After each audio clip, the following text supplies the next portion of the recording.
Welcome back to another video. This is the intro to the intro because today I am going to be taking you through a full day of eating. I'm going to show you some snippets of my training, answer some questions. It is a jam-packed video. I did try and do my makeup for the video and then I looked in the camera and I was like, oh, I kind of look a little bit orange. So we are going for a fresh, no makeup look today. I still need to practice my makeup skills. But anyway, let's get into the video. Ross and I start our day at 4:30 in the morning. I like to make my pre-workout supplements and then I get into the gym. So I did a warm-up as well as some warm-up sets before, working my way up to 70 kilos for my squats, doing 8 reps, 3 sets at this, and prior to that I had 2 working sets at 60 and 65 kilos, really focusing on my control down and back up. Next up I have a superset of Romanian deadlifts with lying hamstring curls. For all my lifts currently, I'm aiming to either maintain, if not increase, the weights that I'm using in the gym. I am only a week out from competition, so I'm really happy with the weights that I'm lifting, considering this is over 60 kilos and I weighed in at under 60 kilos this morning. I won't lie, this morning's leg workout was really hard mentally and physically. I've been in a consistent deficit for over 85 days now, and that is tracking everything to the T. So I really had to push myself to keep going today, and the quote that got me through is thinking, don't stop when you're tired, stop when you're done. And we are not done yet. We still have a week until the competition and it is go time. Being cautious of my ankle as well as my quads, I had to lessen the weight on the leg press today. In general, I am increasing my weights in other lifts, but for the leg press, I really just focused on nice controlled movement, really making sure that I focused on my form as well as time under tension. This tricep is an absolute killer. Leg press, hip thrust, and then some split squats. Absolute fire in a real mental and physical battle today. For my split squats, it is 12 per side. I've got a larger step away from the bench to really focus on my glutes, and I'm making sure that I am controlling the movement up and down, really focusing on the muscles that I'm working and not using a crazy heavy weight for this exercise. If I was doing less reps, I might have used some heavier dumbbells, but honestly, I just wanted to get through this workout today and this was hard enough. In between swapping sides, I make sure that I rest for about 20 seconds or so before going into the other side. Then when I'm going to perform the next set, I actually start on the opposite leg to the previous set, just to make sure that I'm not pre-fatiguing one side continuously. So I'm swapping sides each time I start a set. Post-workout, I do 10 to 12 bike sprints at 20 seconds per sprint and then 40 seconds rest. This is an absolute killer to do after the leg session that I had, but you know what? It's better than nothing. I needed to get it done, and as I can't currently hit my steps right now due to my ankle, this is a good option to substitute with. Oh my god, just finished 12 minutes of bike sprint. Now it's time to finish up with a slow one. My heart is racing. Can't wait to be off this bike for good after comp. Post-workout, I am having some protein oats. So overnight, I soaked some chia seeds, oats, and a bit of coffee powder. Today, I am adding in some caramelized white chocolate almond protein powder. And then I'm going to add in some unsweetened coconut milk and stir it all around. I absolutely love my protein oats, nice and thick, so I really add sparingly when it comes to the next morning adding the almond milk or coconut milk or whatever liquid you want to use. Totally optional, but I also like to add some sugar-free maple syrup too. So this is my first meal of the day. I've got some iced water and I've got my protein oats with sugar-free maple syrup and raspberries on top. Almost forgot to show it, but my mid-morning Cosmopolitan Oxy Shred. Okay, first things first, we are going to ignore the mess that is my office right now. I am flying out on Sunday to Brisbane to stay with Ali and Christos before we head over to the Gold Coast on the Wednesday. So I'm just letting everything just stay messy while I pack my stuff up. But anyway, let's get on to talking about training. I've been following the same training plan from Ali for about 6 weeks now. Absolutely loving it, making sure that I'm always challenging myself, focusing on muscle-mind connection, time under tension, and pushing the weights up as much as I can. I was super excited because today I was training legs and I had squats, and I actually was doing 70 kilo squats at under 60 kilos body weight for 8 reps, which is really good for me at a week out from comp. Usually I'd honestly be at like 50 kilo squats. Nothing wrong with that, but it just goes to show the gains I've made strength and muscle wise over the past few years since I last did a prep in 2019. Like I said, this prep hasn't been easily mentally or physically. I've overcome quite a few injuries during this prep. Things are starting to look on the up right now, but honestly, the week that has been absolutely crazy with the most random things. So first, of course, I've had my ankle injury, which is post-tib tendonitis. So I then had to get strapping tape at the podiatrist. I then had an allergic reaction to the strapping tape, and I'm still battling with having a crazy itchy foot right now, and I'm hoping that that goes down over the next few days because it's already been coming up to a week of dealing with that, and it actually impacted my sleep a couple of nights this week. So fingers crossed that goes down. Now the other thing that happened, I actually got my eyebrows waxed last week, and I had an allergic reaction to that too. So I woke up one morning with puffy eyes, all red through here, and it's just, my body's just not having a fun time, but it's finally gone down now, and this is my makeup free look. But you know what? I feel like I've just gone through a lot this prep, and it's time for it to go up. It's only up from here. I'm off to Brisbane on Sunday. I cannot wait to get on the stage next weekend. And to be honest, I'm just excited for the whole peak week because I haven't been overseas since the start of 2020. I haven't seen some of my friends in, 4 to 6 years. And I have a lot to look forward to over the next week, which is super exciting. For lunch, I'm having some air-fried pumpkin, potatoes, and some kumara along with some chicken. All I do is chop up the vegetables, spray them with a light spray of olive oil, top them with some seasoning, and then turn on the air fryer for 30 minutes. I like to top Ross and my chicken with some Cajun seasoning and some roast vegetable seasoning, and I split them up as his chicken and my chicken on the other side. I put the chicken in the air fryer and make sure that I am stopping to shake my vegetables every 5 minutes or so. Just like that, my lunch is done, and Ross likes to have his chicken with boiled vegetables and a couple of eggs. Post-lunch dessert is some dairy-free natural yogurt stacked with some salted caramel almond butter powder. And I'm almost all out. No!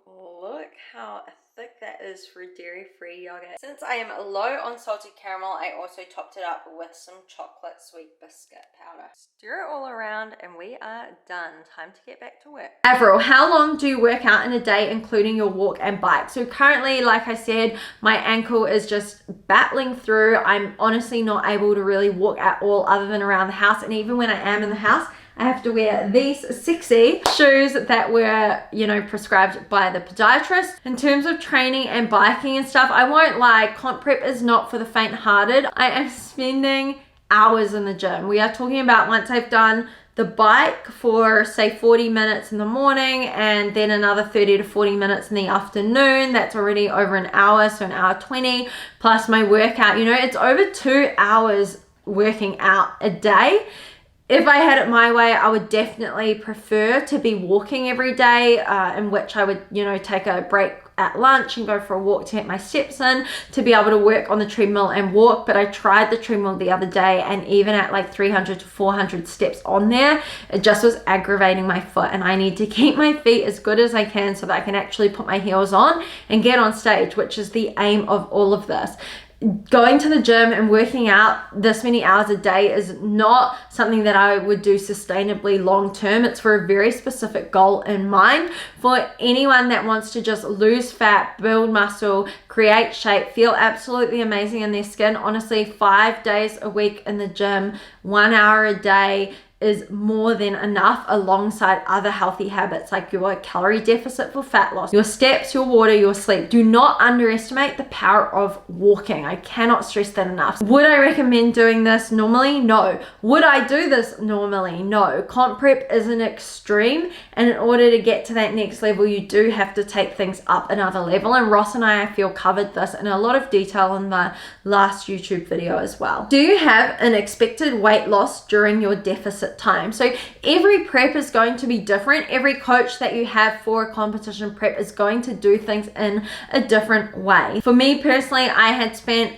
most of last year at maintenance, if not in a surplus. I had approximately 6 kilos to shred for this show, and a healthy range of fat loss is considered at about 1/2 kilo a week. For me personally, I really didn't want to focus on the scales. I knew that this prep was going to be very different to past ones because I've definitely built more muscle. Ended up overall losing 6 to 7 kilos. I started my Shred with Better Me kickstart, the AMB-ANJULI Fit Squad, on the 3rd of January. I've been tracking my weights most of the days so that I could give you some accurate data of what a fat loss journey when consistent looks like. Weight is never going to be a linear progression down on a fat loss journey. As you can see from this screenshot, my weight fluctuates throughout the past 3 months, and this is totally natural. You have to keep in mind that I have been consistent with every key habit: sleep, water, steps or biking once I had the injuries, nutrition to the T. I weigh and track everything. I don't just use my fitness pal, I actually weigh all my foods and everything I drink and eat, and all the other habits that I recommend the squad do. With everything being at 100% accuracy,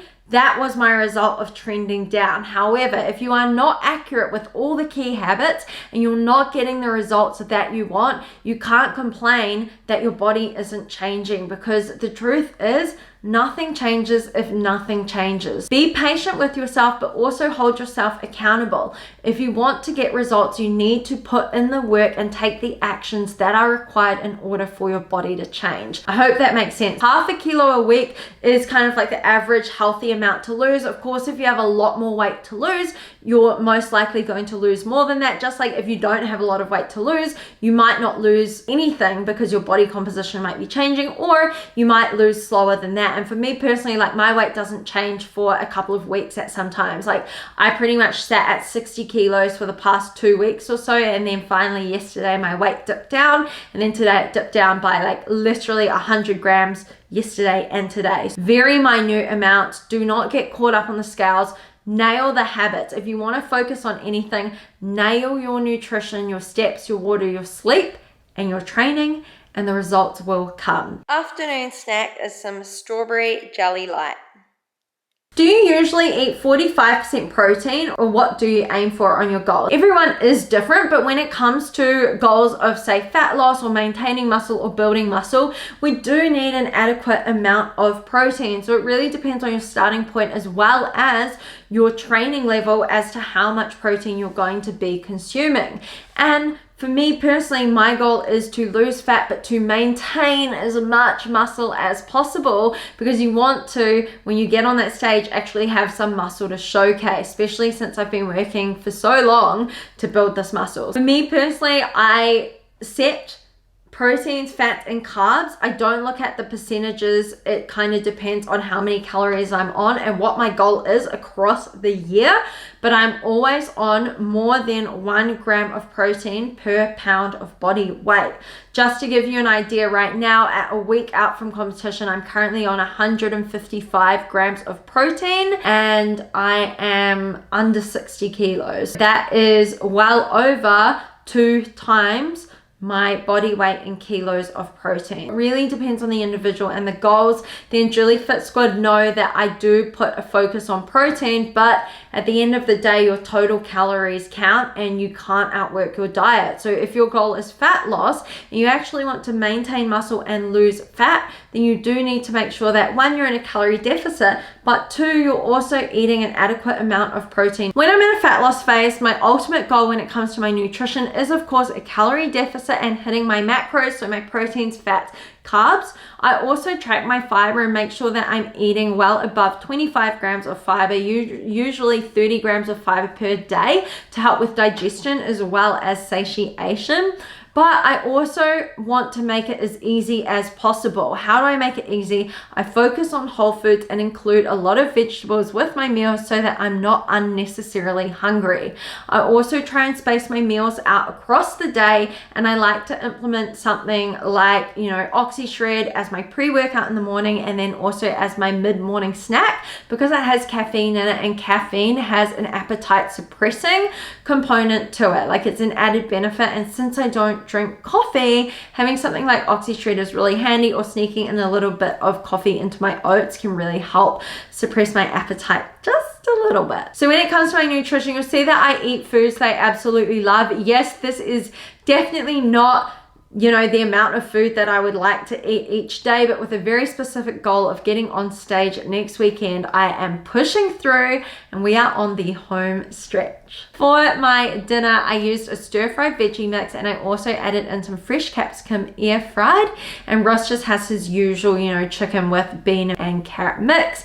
I'm currently not really using any sauces on my foods because I am saving my calories wherever I can. After dinner, I made an iced chocolate for dessert. So all I use is a 99% sugar-free chocolate mix. I stir it around with some hot water until it's dissolved.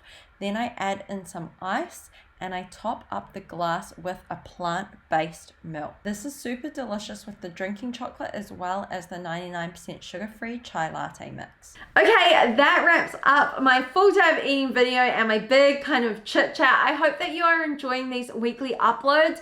Please remember to give it a thumbs up and hit that subscribe button if you have not already. If you want to follow my journey in more detail to the stage, make sure you check out my Instagram and TikTok. I post there most days, so go show me some love there. And I will of course be posting a lot more during peak week on Instagram next week, so stay tuned for all my competition updates.